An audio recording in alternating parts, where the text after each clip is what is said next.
Olá, é de Pipocas na Casa. É mais uma entrevista Bantaman. Hoje trago alguém de Cabo Verde que nasceu na Itália, Nápoles. Acho que quase todos nós já esbarramos com ela nas redes sociais e voltámos a cruzar com ela no MIA, na primeira sessão do MIA, agora no dia 1 de novembro, e lembrámos, ei pá, uma pessoa interessante, como disse o Celestino. E está aqui connosco, Cláudia, como estás? Cláudia Oliveira, como estás? Tudo bem, obrigada. Obrigada pelo convite. Boas. Confesso que só lembramos de ti porque te vimos. Yeah. Saber? Bom, não é bom? Nós lembramos-te. Exatamente. Lembramos. Estás aqui hoje para falarmos sobre essa tua trajetória no sul da Europa, essa tua ligação com a Índia e com Cabo Verde e também sobre comida e fotografias. Então queres que eu fale um bocadinho de mim, é isso? Portanto, vamos começar primeiro para perceber quem és. Cláudia Oliveira. Ok. A Cláudia Oliveira faz parte da melhor geração que existe no mundo, que é a geração que nasceu entre 85 e 89. Exatamente. Os que possivelmente não podem salvar isso, tirando a Greta, ela também vai salvar. E é fotógrafa de comida, é aquela hashtag food porn, ela percebe bem. Cláudia, antes de falarmos sobre isso que tem puxado mais por ti nos últimos tempos, acredito eu, quero perceber essa tua cena de vida à Itália, de nascer na Itália, de crescer na linha de Sintra, para percebermos o melhor, para o pessoal perceber que isso de fotografias tem que ter uma história por trás.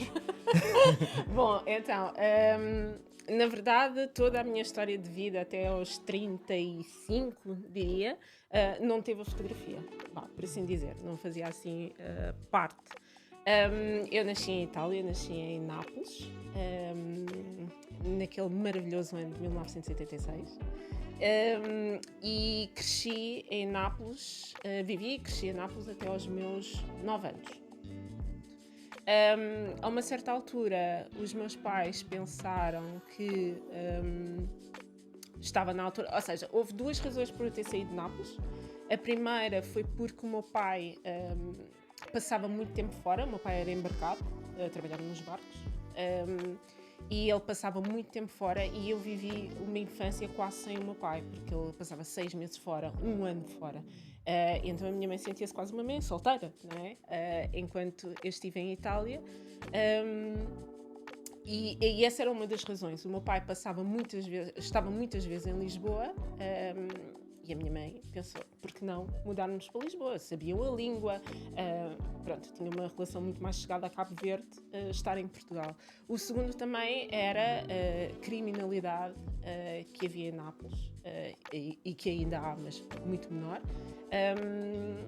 Eu, quando era mais nova, vi muita coisa que uma criança não deveria ter visto. Eu vi pessoas a morrerem à minha frente, vi a minha mãe a ser assaltada, vi muita coisa. Nápoles era mesmo muito perigosa.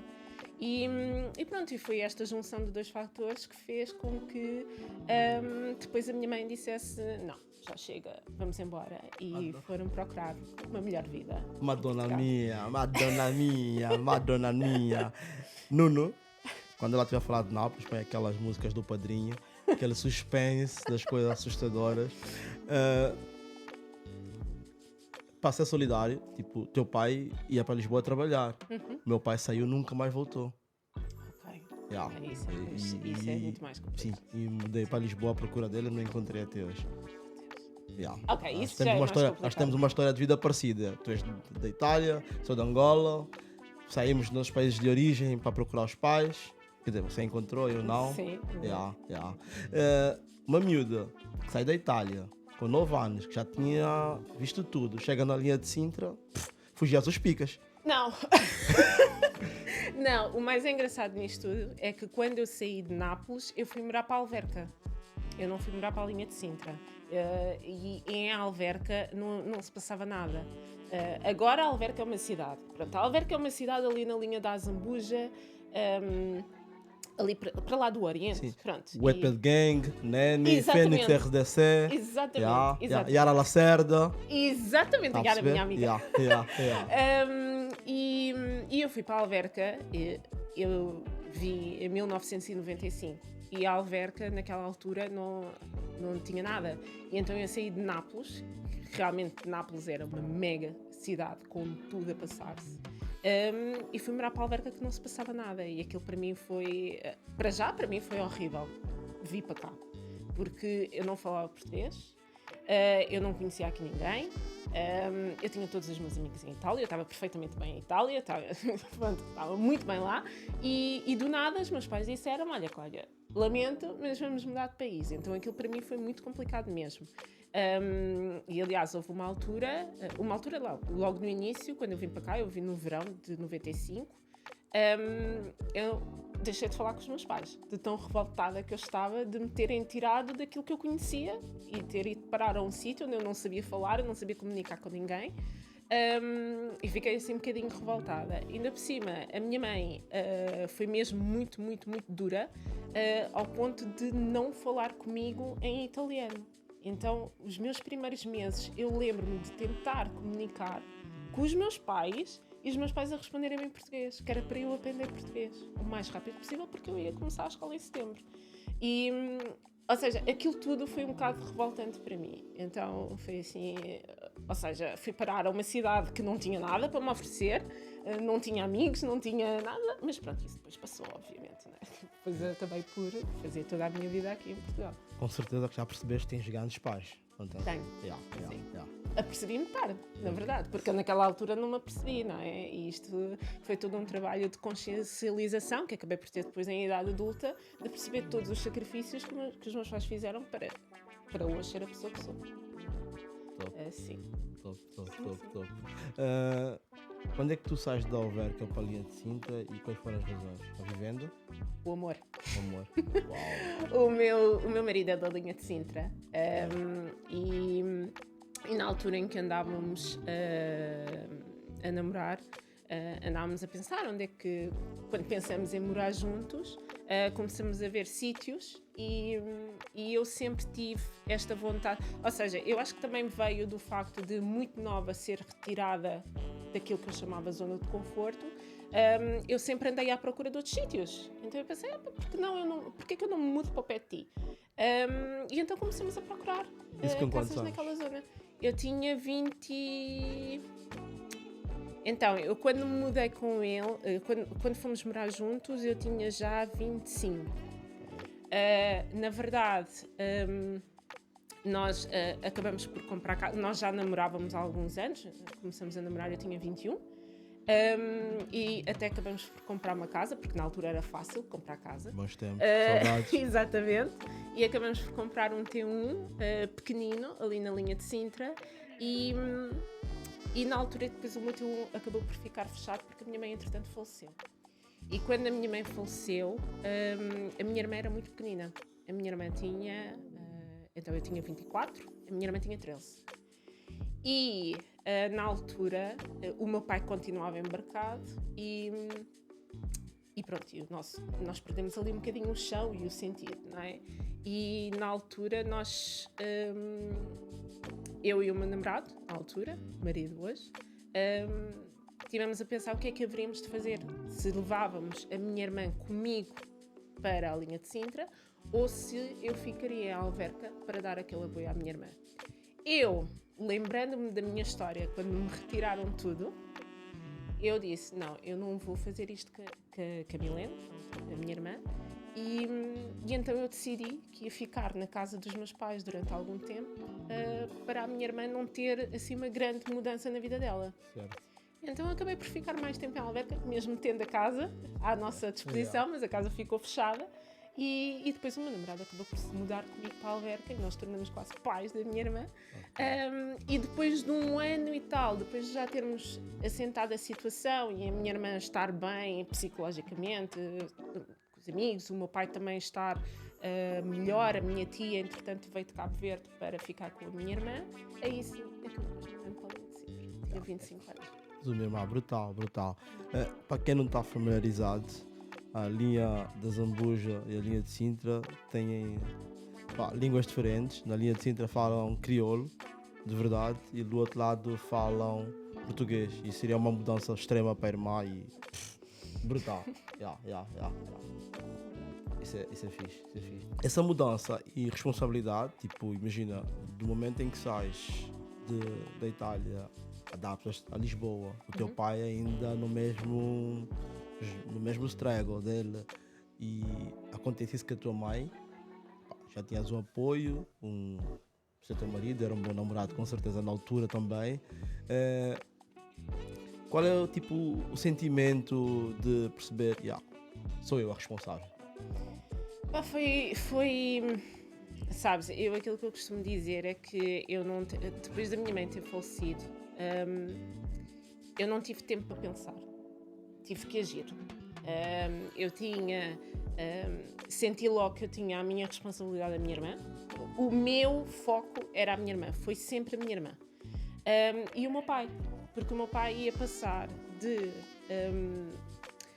o meu pai sempre trabalhou fora, é verdade, mas o meu pai era quem acabava por passar mais tempo com a minha mãe quando ele estava cá. Porquê? Porque eu e a minha irmã íamos à escola, tínhamos as nossas coisas, não é? E, aliás, a minha irmã tinha a escola, eu já trabalhava na altura. E o meu pai não, o meu pai passava, na altura eu acho que era 4 meses que ele passava fora e depois 2 meses de férias cá, e os 2 meses de férias eram passados com a minha mãe. Ou seja, eu preocupei-me na altura no bem-estar dos dois. Na minha irmã, porque ela com 13 anos tinha perdido a mãe, e no meu pai, que tinha perdido a companhia de uma vida. E então eu foquei-me só no bem-estar deles, eu não me foquei em mim. E lá está, como eu estava há bocado a contar ao Celestino, eu não tive mesmo tempo de fazer o luto. Não tive. Porque eu nesses primeiros anos eu foquei-me para que todos ao meu redor estivessem bem. Tanto que eu digo que eu só chorei no dia do funeral. Eu depois não chorei. Depois voltei a chorar muitos anos depois, quando eu comecei a escrever para a minha mãe. Okay. Foi aí que eu comecei a chorar, a sério. Sim. Eu recentemente, está a caminho do ano, perdi a minha mãe. Sempre fui muito daquelas pessoas secas. Tipo, a minha mãe morreu com 60 e poucos anos. Perdi a minha avó há mais de 20 anos. E a minha mãe chorou a mãe dela durante 20 e tal anos. Eu, porra, tua mãe morreu há muito tempo, o que é que se passa contigo? Tipo, é vida. E tipo, hoje, percebe sim senhora. Não chorei no funeral, sou filho único, já sou órfão de pai quase desde a vida toda, e então foi boa do género, estou sozinho. Perdi tudo. Perdi tudo, estou sozinho. Foi estranho, eu pensei, já posso usar drogas, caraças, não tenho mãe, mas como tenho filhas, drogas, desculpa. Já não. Não, mas é mesmo muito complicado. E é um trabalho que eu costumo dizer que nós não nos acostumamos, nem nunca nos vamos acostumar. A minha mãe já faleceu há 14 anos e eu todos os dias eu lembro-me dela, todos os dias eu lembro-me de alguma coisa, todos os dias eu penso, isto seria tão giro se ela pudesse ver. Seria tão giro ter o feedback aqui de uma coisa que eu estou a pensar.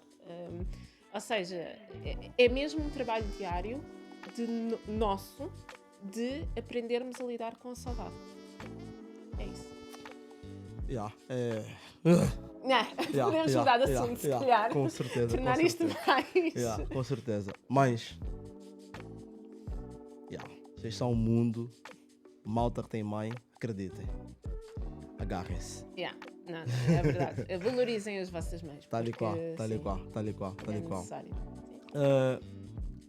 Contado por ti, o teu marido da linha de Sintra claramente é envolvido com música. Entendes?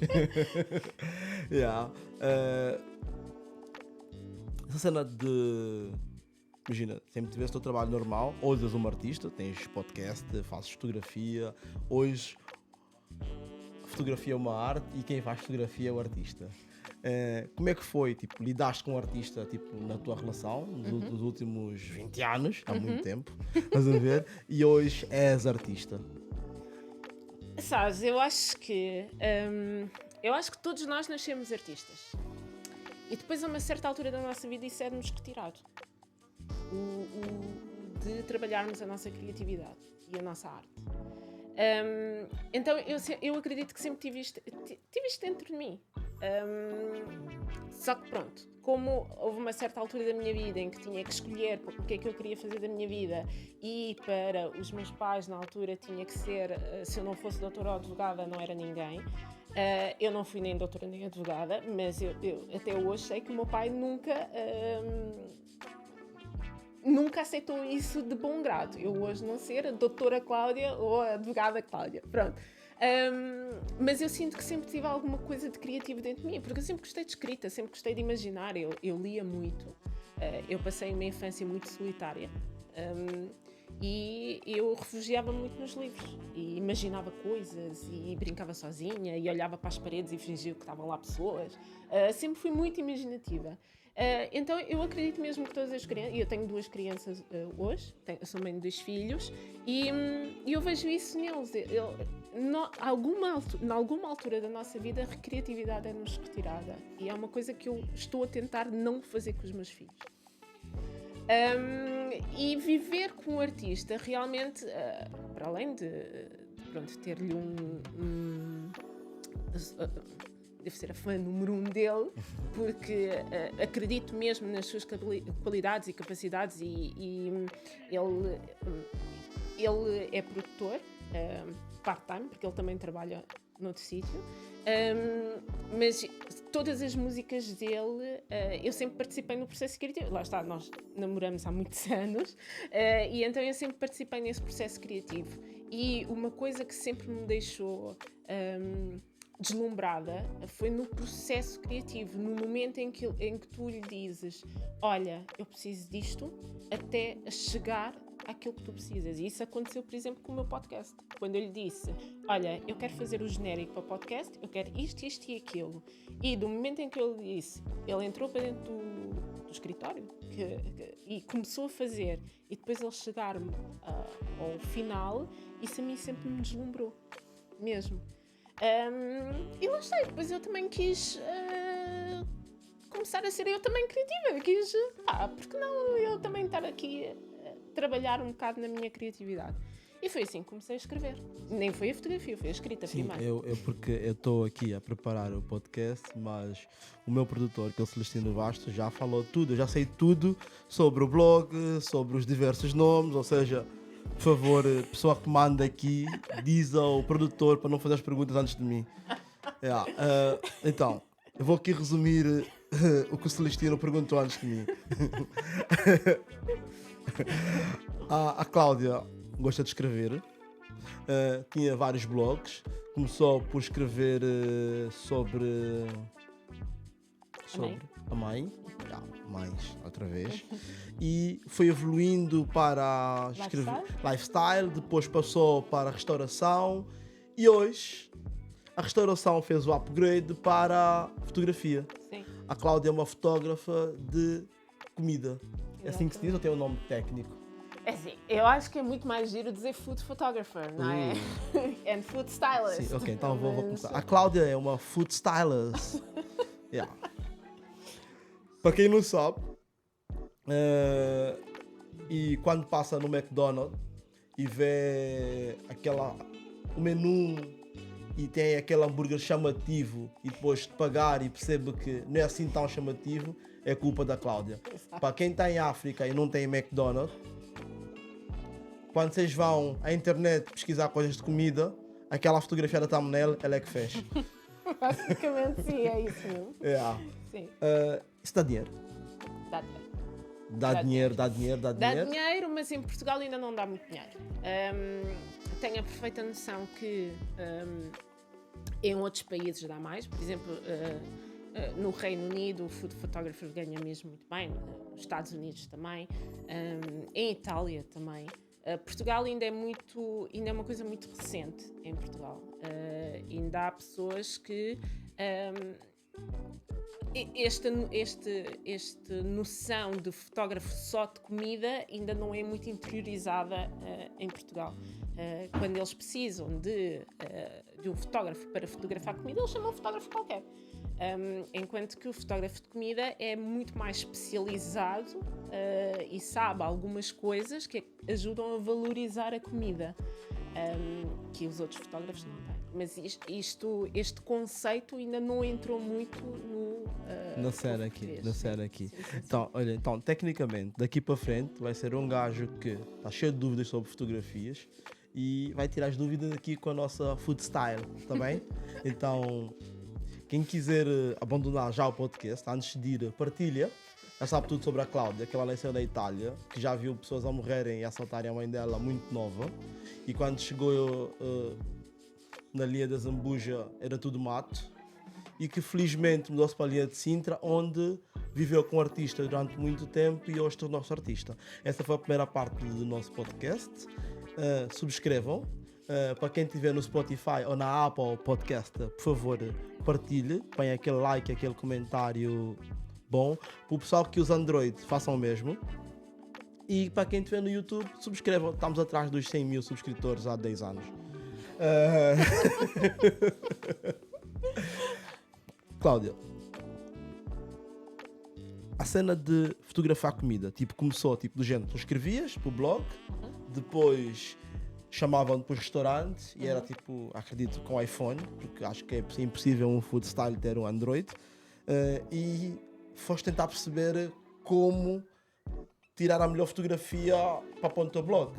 Sim. Certo? Então, antes de mais, deixa-me dizer que eu sempre fotografei com Android. Jesus.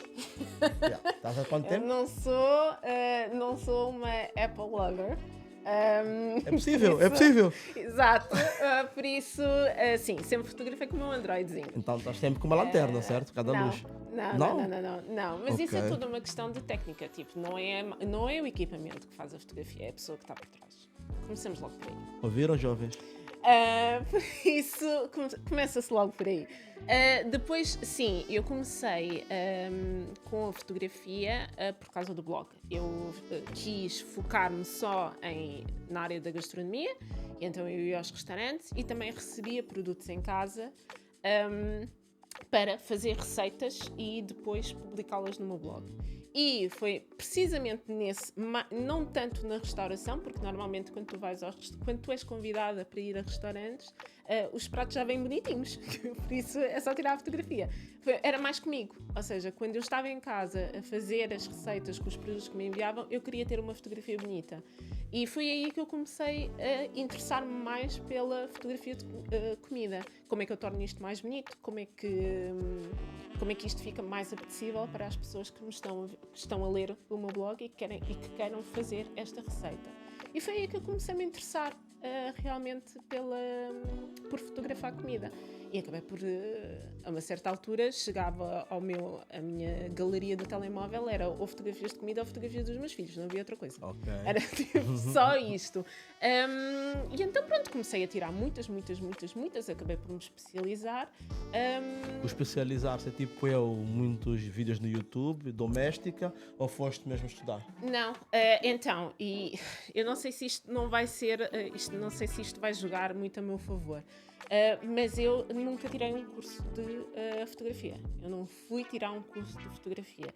Eu fui aprendendo. Conforme eu ia fazendo. Eu também sou muito uma pessoa na prática que eu aprendo. Então, fui vendo, ou seja, eu tirava, imagina, a fotografia de um prato, eu via como é que tirava, em vez de tirar só uma fotografia, tirava 10. Tirava de cima, de baixo, do lado, de direita, com luz, sem luz, para perceber qual é que era a fotografia que ficaria melhor. Depois, o meu sogro também tem noções básicas de fotografia, então ele foi-me dando umas dicas e foi muito por aí. Ou seja, eu ia aprendendo daquilo que eu ouvia depois de vídeos do YouTube, de outros fotógrafos, de comida, que é muito importante isto, com aquilo que eu lia também e com aquilo que eu ia praticando em casa, com aquilo que eu tinha. Na altura era nada, era o meu telemóvel. Aliás, eu comecei isto com um telemóvel. E não é um telemóvel qualquer, o Android na altura era um... Era este que eu tenho ainda hoje, que é o Huawei... Não sei, eu sou péssima com tecnologia, nem é este o Huawei. Opa, é este. Pá. É possível, meu. É Ela tem razão. Ela tem razão.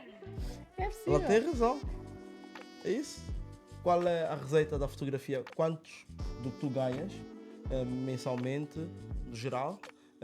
Quanto vem da fotografia atualmente?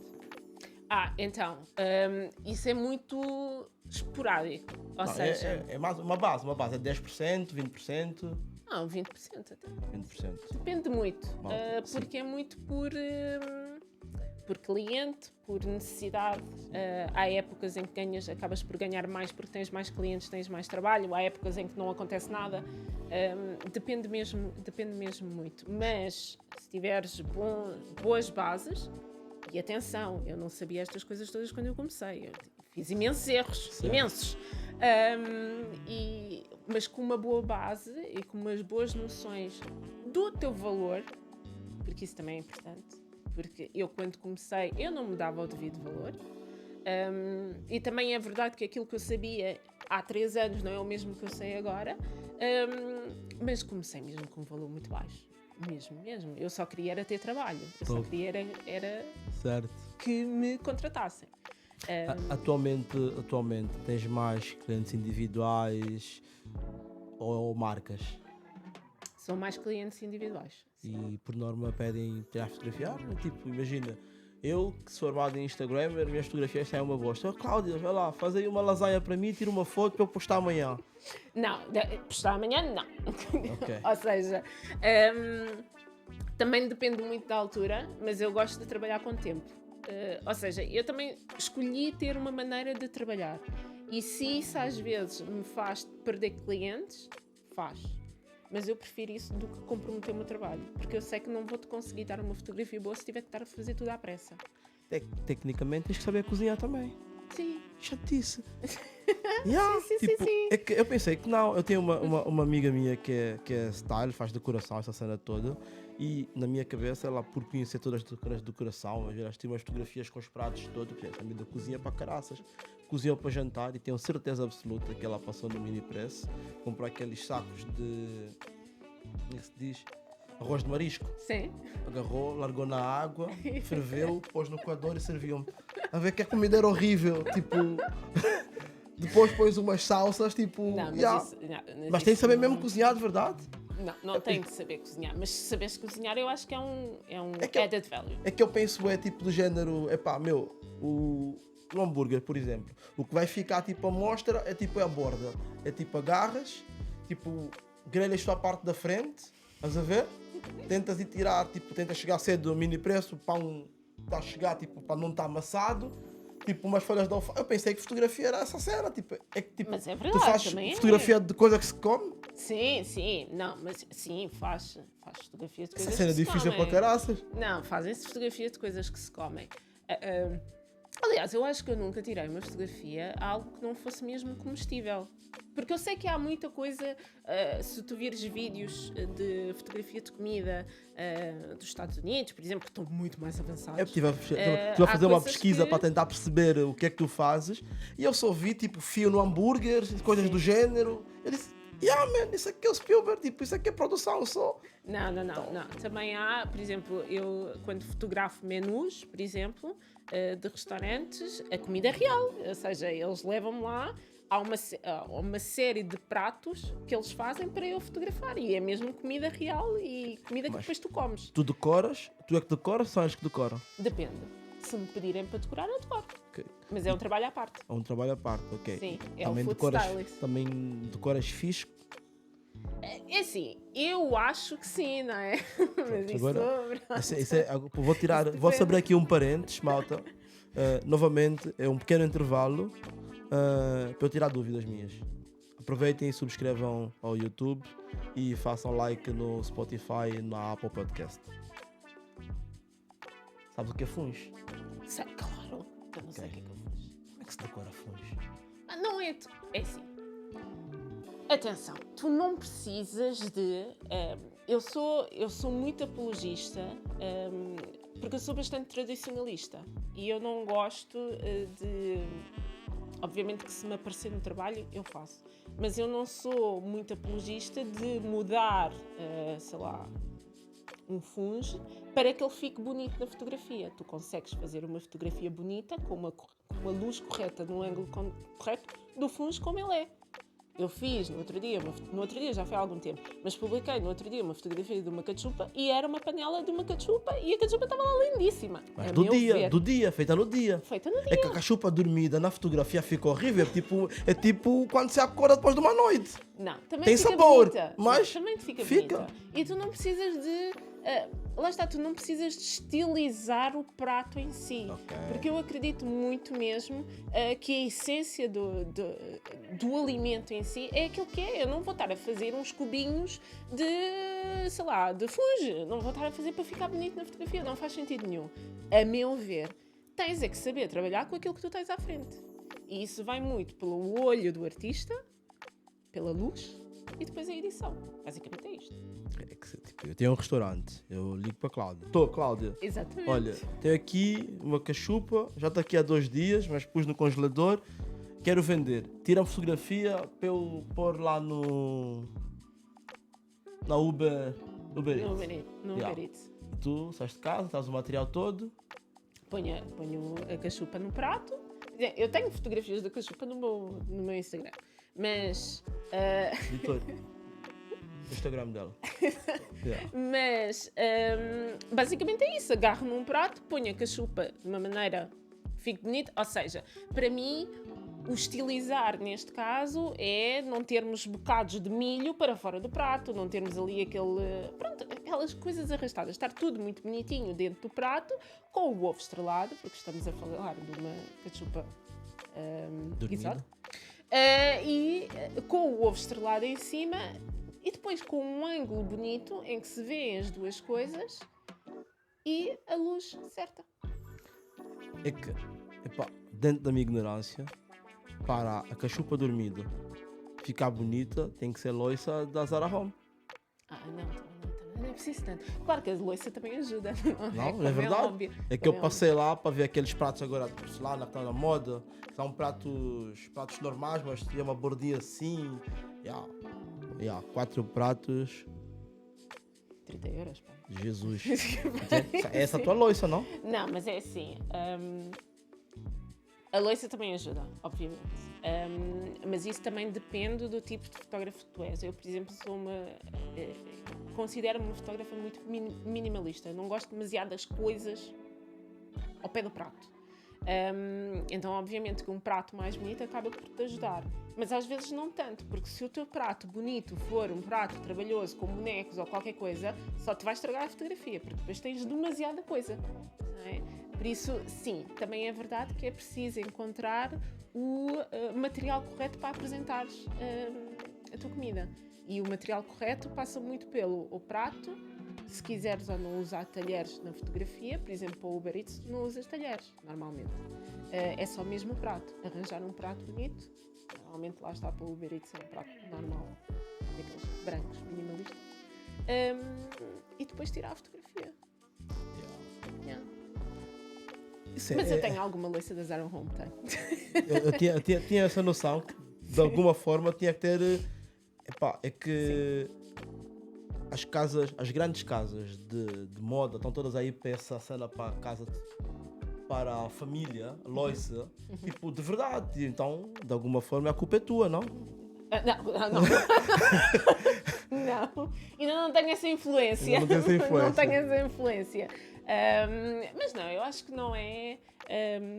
agora estamos aqui a brincar, acho que não é a culpa dos fotógrafos de comida, mas concordo contigo, acho que há aqui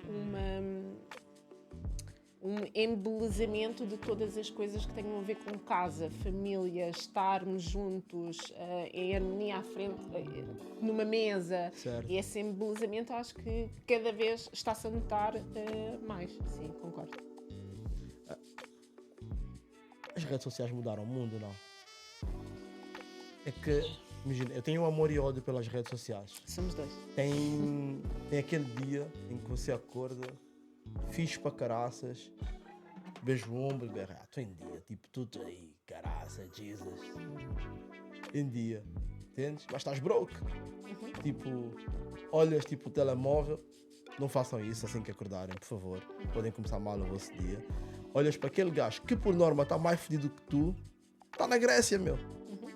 Você nem sequer pensou em ir na Grécia porque você não tem dinheiro para ir para o Algarve. E tipo, essa pressão que as redes sociais fazem, no geral, como é que funciona para um artista como tu? Tipo, começaste há pouco mais de 4 anos, as coisas estão a correr bem para caraças, deve estar quase a pensar em largar o trabalho que dá a renda, estás a ver? Mas depois, tipo, tens todo, sei lá, uma equipa gigante aqui para fazer um podcast básico, estás a ver? E tu confias bem no teu trabalho, mas há uma pressão, parece tipo que o mundo está contra ti, tipo, parece que o do outro é melhor, ou como é que tu trabalhas nisso? É assim, eu acho que isto é um trabalho muito individual. Eu, tal como tu, também não sou muito fã. Na verdade, nem é uma relação amor-ódio, é mesmo uma relação de muito afastamento que eu tenho com as redes sociais. O que acaba por não jogar muito ao meu favor, porque as redes sociais é o que me mostra o meu trabalho, não é? Mas eu evito sempre. Vou evitando cada vez mais ir às redes sociais porque tenho a noção que as redes sociais fazem mal. Ou porque irrito-me porque vejo uma notícia que não deveria estar lá, e principalmente se for ver os comentários, ou porque, lá está, eu não tenho muito esta coisa de ver, de ter no meu feed pessoas que estão a viver uma mega vida em outros sítios, porque eu sigo muito pessoas que estejam dentro do meu núcleo. É como eu, por só assim sigo dizer. pobres, agora só sigo pobres, tá vendo? Esse aqui é mais fedido do que eu, vou seguir. Sim, não vale a pena estar nisto, porque isto realmente faz-te mal, depois acaba por te fazer mal. Por mais que tu achas que não, acaba por te fazer mal. E então eu tenho este afastamento das redes sociais que sei que não abona nada a meu favor, mas eu prefiro pela minha sanidade mental. É isto que eu faço. Pronto, não sei. Aquilo que eu diria, e sei lá, eu vivo muito mais a minha vida cá fora. Muito mais. E depois eu foco-me em mim. Eu foco-me em melhorar todos os dias. Foco-me em... ok, eu tenho a perfeita noção que há milhões de fotógrafos que fazem um trabalho melhor que o meu. Mas eles também não têm um material muito mais avançado que o meu. Têm muito mais experiências, têm muito mais tempo, porque a verdade é que é preciso ter tempo. E eu trabalho das 9 às 5, não é? Isto é um trabalho à parte. E tenho 2 filhos. Ou seja, eu também sei balançar muito bem isso. E não me deixo realmente, isto é mesmo verdade, qualquer um dos meus amigos mais chegados pode confirmar isto, eu não me deixo engolir por este embelezamento que as redes sociais fazem. Não é de toda a minha cena. Top. Olha, coaches e psicólogos estão lixados, aqui não tem clientes. Não yeah. Já... Quanto tempo, rapazes? Yeah. Eu disse que eu falava muito. Sim. Não. Estamos bem? Ok. Não entendi. Yeah. Já aqui entramos nos créditos finais, como é que tu olhas, tirando... Já penso em trocar telemóvel, acho que essa é a primeira cena.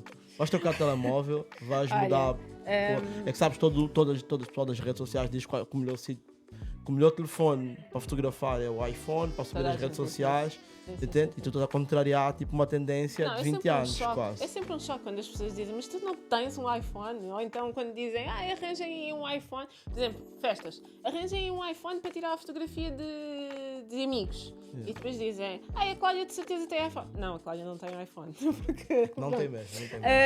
Eu tenho o iPhone da empresa, onde eu trabalho, mas não... Deixam tirar fotografias? Uso. Sim, deixam, mas eu não uso porque eu não sou mesmo, eu falo mesmo a sério, eu não sou uma Apple fan. Consigo perceber que é um telemóvel extremamente inteligente, mas eu estou muito habituada com o meu Android. Este telemóvel que eu tenho aqui, tenho desde 2016. Sim, é só para te dizer que para quem saiu de Nápoles a morar onde na altura tinha ovelhas, está habituado a mudanças. Exatamente. É um facto. Mas eu sou daquelas pessoas que gosta de... se ainda está a funcionar, porque é que eu hei de mudar? Com certeza. Basicamente é isto. É essa pessoa que vai mudar o mundo. a tua família é a tua equipa de trabalho ou o marido, com certeza, não tem opção, mas os putos curtem de se envolver nas cenas, nem por isso, tipo, de manhã, domingo, sábado não, aquela mesa de pequeno almoço, a novela da Globo, antes de pessoal sentavas lá com o teu Android, Huawei, ou nem por isso? Não, é assim, lá em casa não há pequenos almoços da Globo, infelizmente. Mas não fazemos isso, mas os meus filhos sabem perfeitamente que a mamãe tem que tirar sempre a fotografia ao prato. Por exemplo, imagina, não é sempre, mas imagina, almoço de domingo, um prato bonitinho chega-me à frente, a Matilde, a mais velha, diz-me sempre: esperem lá que a mamãe precisa tirar a fotografia. Ou seja, tem essa noção, sim.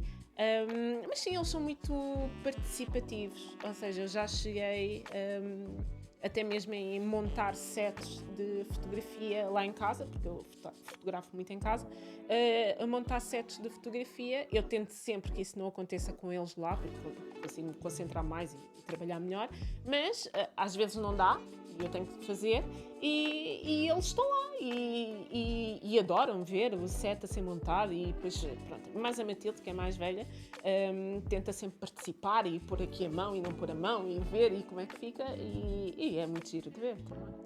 Certo. E às vezes já pões eles tipo na produção, olha, agarra aqui o tripé, tipo... É assim, eu na verdade não. Não confias na equipa? Não. No equipamento tenho assim um bocado de receio. Eles ajudam mais mesmo na fotografia em si. Okay. Ou seja, às vezes eu digo à Matilde e ao Tiago: olha, ponham aqui a mão, e depois tenho que estar ali a direcionar um bocadinho a mão, mas agora segurar em tripé. Assim, a Matilde tem 7 e o Tiago tem 4, quer dizer, eu também não posso. Ok. E não me deixam cair a máquina. Aliás, tenho sempre receio disso. Ok. Aqui não há exploração infantil. A minha filha de 7 anos, esse podcast, todas as partes fracas, ela é que corta. Pai, já cortei tudo. Depois é que eu venho. Muito bom. Tem que participar, tem que comer, já viste. Então Pois, temos tem que trabalhar que todos. trabalhar um bocadinho. Eles participaram no genérico do meu podcast. O genérico do meu podcast tem as vozes deles. Ok, então não és tu que fez, foi o marido. Vai lá, Pois, está aqui. Participamos todos, na verdade. Eu disse-lhe aquilo que eu queria. No meu genérico, eu quis trazer as minhas heranças. Ou seja, há uma frase que é dita em napolitano, há uma frase que é dita em crioulo e há uma frase depois que é dita em português. E depois é o barulho de pessoas na mesa, talheres, pratos, pessoas a conversar, e depois é os miúdos também a dizerem: estou cheia de fome, e coisas assim. Este é o genérico do meu podcast, que está muito giro, gosto muito. Ok. Já ouvimos. Vamos comprar. Celestina, vamos comprar o podcast dela? Ok. Comprar. Assim. Onde é que o pessoal, os curiosos que estão aqui a perceber o que é uma Food Styles, podem primeiro entrar em contato para os teus serviços? Que tipo de serviços tens? E para combinarmos o teu podcast e porque é que nasceu esse podcast? Então, assim, muito rapidamente, as pessoas podem me contactar através do site. Eu tenho um site que está na minha página no Instagram. As pessoas também me podem contactar no Instagram, atenção. Só que, como eu dizia há bocado, eu não estou muitas vezes nas redes sociais. Então, o e-mail, eu estou muito mais atenta ao meu e-mail do que às minhas mensagens no Instagram.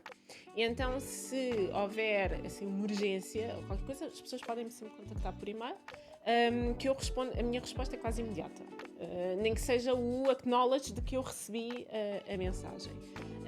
Os tipos de serviço vão todos dentro da área da fotografia, a fotografia em restaurantes ou a fotografia de produtos. Também posso fazer serviços dentro da área de food stylist e também desenvolvo e idealizo receitas. Ou seja, as pessoas mandam, por exemplo, uma manteiga e eu decido o que é que faço com aquela manteiga e depois tiro a fotografia do prato em si com a manteiga. Pronto, é um bocado isso. E isso são os serviços que eu tenho agora neste momento. E ainda continuo com os meus serviços de escrita. Ou seja, se as pessoas quiserem uma review do restaurante, e atenção que eu tendo a dizer sempre isto, as minhas reviews são sempre verdadeiras. Por isso, se eu for a um restaurante e não gostar, eu vou escrever o porquê de eu não gostar. E depois está na marca decidir se quer publicar ou não. Mas a minha review vai ser sempre verdadeira. E pronto, basicamente estes são os meus serviços. O meu podcast surgiu, foi este ano, é muito recente, é o meu bebezinho. E o meu podcast surgiu da minha necessidade de... Então, repara, eu demorei algum tempo em perceber que o facto de eu ser a única negra em determinado sítio não era um privilégio meu, mas era um erro do sistema. Demorei bastante tempo a perceber isso. Quando eu percebi, eu decidi que ia tentar mudar. Ia tentar fazer a minha parte. Então, eu era convidada para estes eventos, eu era convidada para fazer reviews de restaurantes, mas era sempre a única negra dentro da área da gastronomia. E eu comecei a questionar, mas onde é que estão os outros? Eu não posso ser a única a fazer as coisas bem, não posso. Estavam a fazer entregas. Pá, pronto. E então o podcast surgiu mesmo desta necessidade de querer trazer estas histórias, de querer mostrar que há realmente pessoas negras que estão a mudar a área da gastronomia que não têm, por uma razão ou outra, espaço para mostrarem-se. Então o podcast surgiu daí. Okay. Focado na área de gastronomia. Então, já viram? Uma mulher de 38 anos, eu nem ia dizer.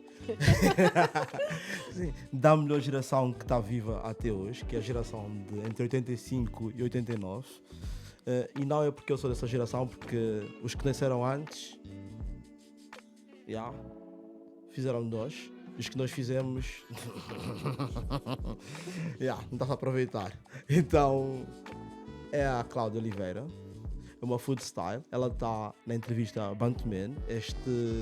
Essa entrevista vai estar disponível no Spotify, na Apple Podcast e também no nosso YouTube. E como sempre vai ter um artigo a acompanhar todo esse podcast, onde para quem não tem problemas de ouvido ou pessoas que não podem ouvir coisas onde tem muita gente, podem ler sobre a Cláudia. Muito obrigado. Obrigada. Primeiro, por seguir a Bantuman. Segundo, por ir ao MIA. E por fazer lembrar de ti, para te convidar para o podcast. Obrigada eu. Eu é que fico muito agradecida. Ok. Malta, é de pipocas com a Cláudia Oliveira, a Food Style.